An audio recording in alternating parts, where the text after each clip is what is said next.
I am happy to join you today in what will go down in the history as the greatest demonstration for freedom in the history of our nation.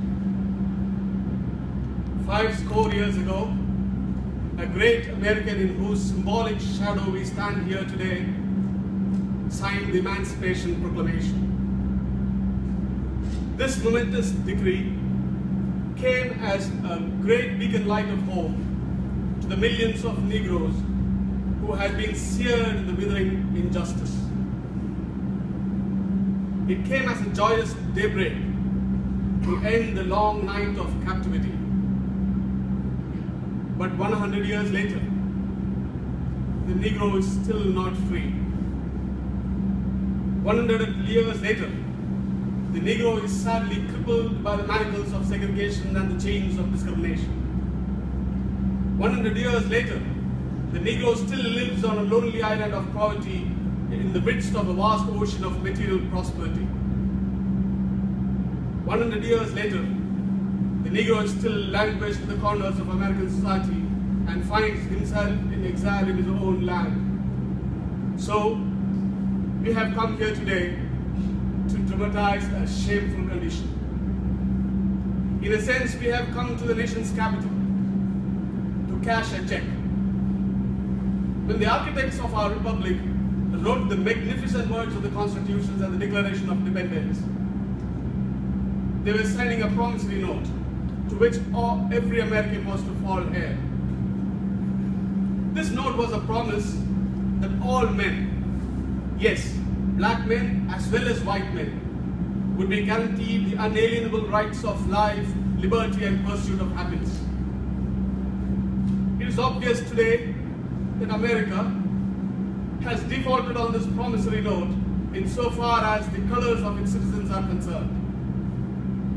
Instead of honoring this sacred obligation, America has given the Negro people a bad check. A check which has come back marked insufficient funds. But we refuse to believe that the Bank of Justice is bankrupt. We refuse to believe that there are insufficient funds in the great vaults of opportunities in this nation. So we have come here to cash this check that will give us upon demand the riches of freedom and the security of justice.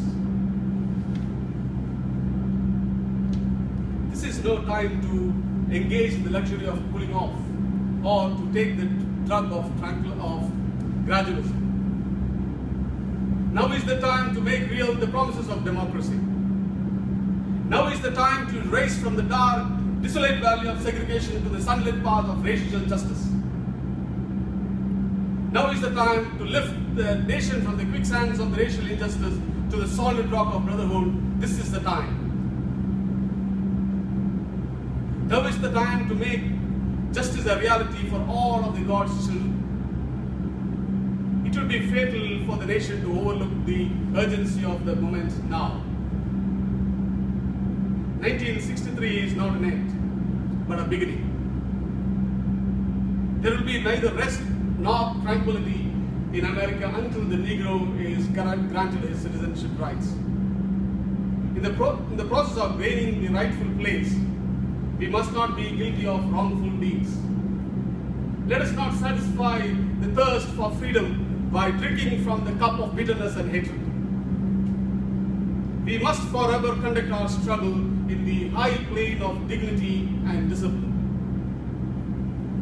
The marvelous new militancy that has engulfed the Negro community must not lead us to distrust all white people, as evidenced by the fact they are present here today, have come to realize that their destiny is tied upon our destiny. They have come to realize that their freedom is inextricably bound by our freedom. We cannot walk alone. There are those who have asked the devotees of civil rights, when will you be satisfied? We will not be satisfied as long as the Negro is the victim of the unspeakable horrors of police brutality. We can never be satisfied as long as our bodies, heavy with the fatigue of travel, cannot gain lodges in the motels of highways and the hotels in the cities. We cannot be satisfied as the Negro's basic mobility is from a smaller Quito to a larger Quito. We can never be satisfied as long as our children are stripped of their adulthood and robbed of their dignity by the sign saying, "For whites only." We cannot be satisfied as long as the Negro in Mississippi cannot own and the Negro in New York believes he has nothing for which to own. No, we are not satisfied, and we will not be satisfied unless justice rolls down like water and righteousness like a mighty stream. I say to you, my friends, today, even though we face the difficulties of today and tomorrow, I still have a dream. It's a dream deeply rooted in the American dream. I have a dream that this nation will rise up and live out its true meaning of its creed. We hold these truths to be self-evident, that all men are created equal. I have a dream that one day, on the red hills of Georgia, sons of the former slaves and the sons of the former slave owners will be able to sit down at the same table of brotherhood. I have dreamed that one day, even the state of Mississippi, the state sweltering with the heat of injustice, state sweltering with the heat of oppression, will be transformed into an oasis of freedom and justice.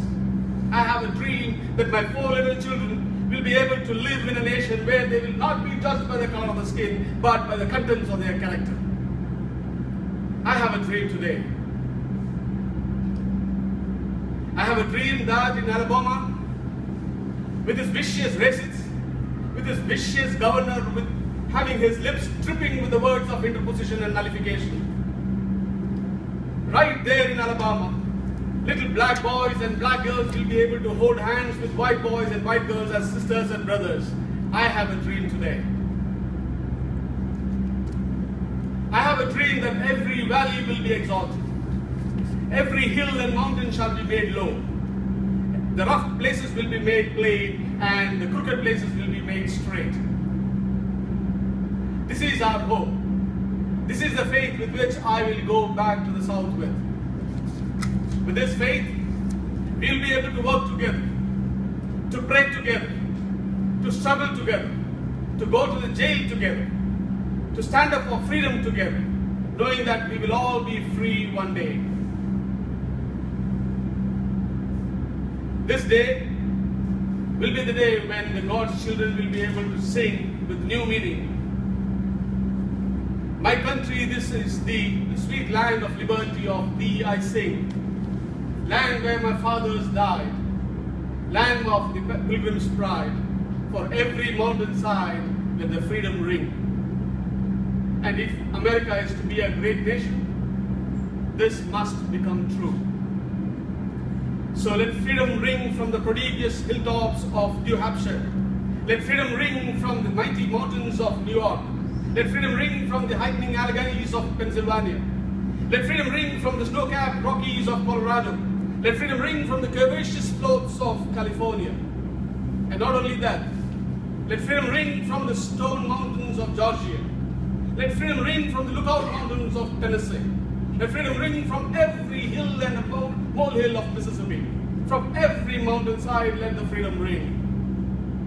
When we allow the freedom to ring, when we let it ring from every village and every hamlet, when we let it ring from every state and every city, we will be able to speed up that day when all of the God's children, black men and white men, Jews and Gentiles, Protestants and Catholics, will be able to join hands and sing in the words of the old Negro spiritual, free at last, great God Almighty, we are free at last.